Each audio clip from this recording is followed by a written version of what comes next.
ये जब बच्चे यहां से निकलेंगे, एक एक बच्चा महीने में 3-3, 4-4 लाख रुपए कमाएगा। आज गरीबों के बच्चों को, जो बच्चे, जैसा मान साहब ने बताया कि इनके टाइम में तो हम बोरी लेके जाया करते थे और वो बोरी भी फिर वापस घर ले आया करते थे, लेकिन आप देख रहे हो किस तरह से केंद्र सरकार तंग कर रही है।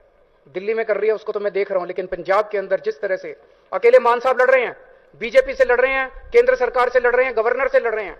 साल पहला कहीं सी तुम तो पुछते कोई नहीं, जीत के आइए, ਅਸੀਂ ਜਿੱਤ ਕੇ ਆ ਗਏ, ਆਪ ਹਾਰੇ ਬੈਠੇ ਆ। ਸੋ ਇਸ ਕਰਕੇ ਇਹ ਜ਼ਰੂਰੀ ਨਹੀਂ ਹੁੰਦਾ, ਲੋਕਤੰਤਰ ਹੈ, ਲੋਕਤੰਤਰ 'ਚ ਲੋਕ ਵੱਡੇ ਹੁੰਦੇ ਨੇ। ਸੋ ਮੈਂ ਨਿਮਰਤਾ ਸਹਿਤ ਬੇਨਤੀ ਕਰੂੰਗਾ ਸ਼੍ਰੀ ਅਰਵਿੰਦ ਕੇਜਰੀਵਾਲ ਸਾਹਿਬ ਨੂੰ ਕਿ ਉਹ ਅੱਜ ਦੇ ਸਕੂਲ ਇਹਨਾਂ ਨੇ ਬਹੁਤ ਬਣਾਏ ਨੇ ਉੱਥੇ, ਪਰ ਪੰਜਾਬ ਵਾਲੇ ਸਕੂਲ ਤੇ ਦਿੱਲੀ ਵਾਲੇ ਸਕੂਲ 'ਚ ਥੋੜਾ ਜਿਹਾ ਫਰਕ ਇਹ ਰਹਿੰਦਾ, ਦਿੱਲੀ ਦੇ ਵਿੱਚ ਜਗ੍ਹਾ ਘੱਟ ਹੈ, ਦਿੱਲੀ ਦੇ ਸਕੂਲ ਇਸ ਤਰ੍ਹਾਂ ਨੇ, ਪੰਜਾਬ ਵਾਲੇ ਸਕੂਲ ਇਸ ਤਰ੍ਹਾਂ ਨੇ।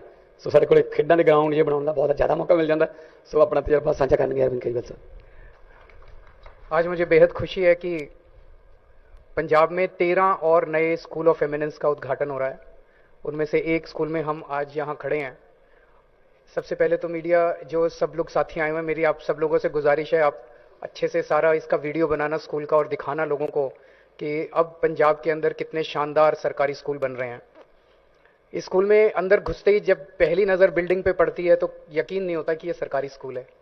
और एक बार अगर आप सारे सरकारी स्कूल का चक्कर लगाओ, जिस तरह के क्लासरूम्स हैं, जिस तरह की लेबोरेटरीज हैं, जिस तरह की फैसिलिटीज़ हैं, मैं चैलेंज के साथ कह सकता हूं कि अगर प्राइवेट में किसी ने ऐसा स्कूल बनाया होता तो बड़े आराम से 10-15 हज़ार रुपये महीने की फीस रख लेता। इसकी 10,000 से तो ऊपर की फीस होती है अगर ये प्राइवेट सेक्टर में इतना बड़ा स्कूल और इतना शानदार स्कूल होता तो आज हम अपने बच्चों को, गरीबों के बच्चों को, जो बच्चे, जैसा मान साहब ने बताया कि इनके टाइम में तो हम बोरी लेके जाया करते थे और वो बोरी भी फिर वापस घर ले आया करते थे, वहां से लेके कहां पहुंच गए हम लोग कि आज इतना शानदार सरकारी स्कूल जिसमें हमारे मजदूरों के बच्चे, किसानों के बच्चे, रिक्शे वाले के बच्चे, गरीबों के बच्चे, प्लम्बर के बच्चे, इलेक्ट्रिशियन के बच्चे, जिन्होंने कभी सपने भी नहीं देखे थे कि हम कुछ बन पाएंगे।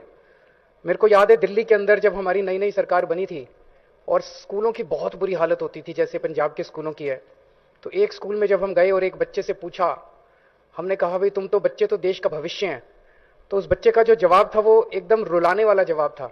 उसने कहा जी देश का भविष्य तो प्राइवेट स्कूल के बच्चे हैं, हम सरकारी स्कूल के बच्चे देश का भविष्य थोड़ी हैं।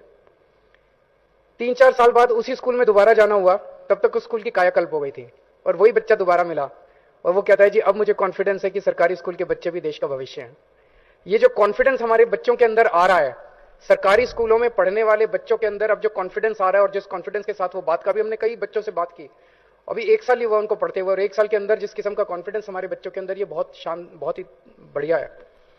बहुत सारे हर बच्चे से हमने बात की, कोई डॉक्टर बनना चाहता है, वो एक बच्चा बोला मैं मैकेनिकल इंजीनियर बनना चाहता हूं, एक बोला मैं साइंटिस्ट बनना चाहता हूं। अब बच्चों ने सपने तो देखने चालू किए और उनके सपने जरूर पूरे होंगे क्योंकि उनको भी वही अवसर मिलने चालू हो गए जो पहले अमीरों के बच्चों को मिलते थे, प्राइवेट स्कूलों में पढ़ने वाले बच्चों को मिलते थे।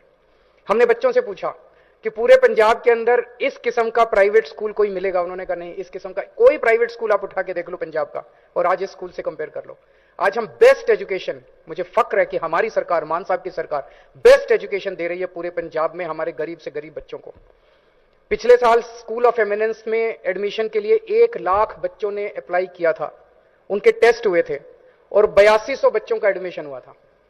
हमारी सरकार बनने के पहले किसी भी मंत्री के पास सिफारिश लगती थी, मेरा फलाने प्राइवेट स्कूल में करा दो, मेरे बच्चे का फलाने प्राइवेट स्कूल में। अब सिफारिश लगती है कि मेरे बच्चे का स्कूल ऑफ एमिनेंस, मेरे बच्चे का सरकारी स्कूल में एडमिशन करा दो, मेरे बच्चे का सरकारी स्कूल में एडमिशन करा दो। और ये कोई छोटी बात नहीं है। पिछले लगभग हर हफ्ते 10 दिन में मेरा पंजाब आना होता है। 2-2 सीएम पंजाब के स्कूलों में घूम घूम के स्कूलों को ठीक करने की कोशिश कर रहे हैं। कभी सुना था कोई सीएम जाता था सरकारी स्कूलों के अंदर? कोई सीएम जाके सरकारी स्कूलों का जायजा लेता था कि स्कूल ठीक ठाक चल रहे हैं कि नहीं चल रहे? 2-2 सीएम सरकारी अस्पतालों के अंदर, मोहल्ला क्लिनिक के अंदर जा जाके वहां का जायजा ले रहे हैं, उनको ठीक करने की कोशिश कर रहे हैं। किसी ने सेहत का अंदाजा लिया था? किसी ने सेहत का जायजा लिया था? यही तो बुनियादी समस्याएं हैं। एक आम आदमी को क्या चाहिए? एक आम आदमी यही तो चाहता है कि मेरे बच्चे अच्छे पढ़े लिखे जाएं, मेरे बच्चे बड़े होकर हमारे परिवार का नाम रोशन करें, परिवार की गरीबी दूर करें। अब ये जितने बच्चे आज जिन बच्चों से मिले थे, ये बच्चे गरीब परिवारों से आते हैं। कोई बच्चा मैकेनिकल इंजीनियर बनना चाहता है, कोई डॉक्टर बनना चाहता है। ये जब बच्चे यहां से निकलेंगे, एक एक बच्चा महीने में 3-3, 4-4 लाख रुपए कमाएगा। आज उनके माँ बाप 7,000-8,000 रुपए महीना मुश्किल से कमा रहे हैं। तो जब बच्चा निकलेगा और 3-4 लाख रुपए महीना कमाएगा, उस एक परिवार की गरीबी तो दूर हो गई ना। एक ही चीज है जिससे हम अपने देश की गरीबी दूर कर सकते हैं और वो है शिक्षा। अगर हमने अच्छी शिक्षा दे दी अपने बच्चों को, एक पीढ़ी के अंदर जब ये बच्चे घर से पढ़ाई पूरी कर करके, एक पीढ़ी में हम अपने लोगों की गरीबी दूर कर सकते हैं। उसी तरह से हमने कल, मुझे बेहद खुशी है, कल हमने 165 मोहल्ला क्लिनिक का उद्घाटन किया। अब पंजाब के कोने कोने में, हर कोने के अंदर पंजाब में एक मोहल्ला क्लिनिक बनाया, काफी जगह बन गया है, कुछ जगह बाकी है, वहां पे बना रहे हैं। आपको कोई चिंता कर, भगवान ना करे आप सुखी रहो, स्वस्थ रहो, सेहत अच्छी दे भगवान आपको, कभी कोई बीमारी ना हो, लेकिन अगर बीमारी होती है तो खर्चे की चिंता मत करना। आम आदमी पार्टी की सरकार है, मान साहब हैं आपकी देखभाल करने के लिए, आपका सेहत की चिंता करने के लिए। आप लोगों से एक ही गुजारिश है, इतनी मेहनत कर रहे हैं, एक एक पैसा, पहले ये कहते थे सारे नेता पैसा नहीं है, पैसा नहीं है, सरकार घाटे, हमने तो कभी नहीं कहा पैसा नहीं है, 2 ही साल हुए हैं, हम तो सारी चीजें कर रहे हैं, बिजली भी मुफ्त कर दी, इतने मोहल्ला क्लिनिक खोल रहे हैं, इलाज मुफ्त कर दिया, आपके बच्चों के लिए इतने शानदार स्कूल बन रहे हैं। कहां से आ रहा है पैसा? चोरी बंद हो गई, पहले सारा पैसा इनके घर जाता था, अब ये सारा पैसा आपके ऊपर लगता है। लेकिन आप देख रहे हो किस तरह से केंद्र सरकार तंग कर रही है, दिल्ली में कर रही है उसको तो मैं देख रहा हूं, लेकिन पंजाब के अंदर जिस तरह से अकेले मान साहब लड़ रहे हैं, बीजेपी से लड़ रहे हैं, केंद्र सरकार से लड़ रहे हैं, गवर्नर से लड़ रहे हैं, पंजाब के हक के 8,000 करोड़ रुपए केंद्र सरकार लेके बैठी है, पैसे रिलीज नहीं कर रही, उनके थोड़ी है पैसे, पैसे तो पंजाब के लोगों के हैं। अगर आपके ये 8,000 करोड़ रुपए आ जाते, पता नहीं और कितने स्कूल ऑफ एमिनेंस खुल जाते, पता नहीं और लाखों बच्चों को एडमिशन मिल जाता, और कितने मोहल्ला क्लिनिक, कितने अस्पताल, कितनी सड़कें बन जाती। रोज गवर्नर आप देख रहे हो कितना तंग कर रहा है, मान साहब को, हमारी सरकार को कितना तंग कर रहा है। आप लोगों से एक ही विनती है, जिस तरह से आप लोगों ने आशीर्वाद दिया था, 117 में से 92 सीट दी थी, अब ये इस चुनाव में भी आप 13 की 13 सीटें दे दो। अभी मान साहब अकेले लड़ रहे हैं, अगर ये 13 सीट जीत गए तो 13 हाथ हो जाएंगे मान साहब, जो दिल्ली में बैठ के केंद्र सरकार से आपके हक का पैसा छीन के लेके आया करेंगे।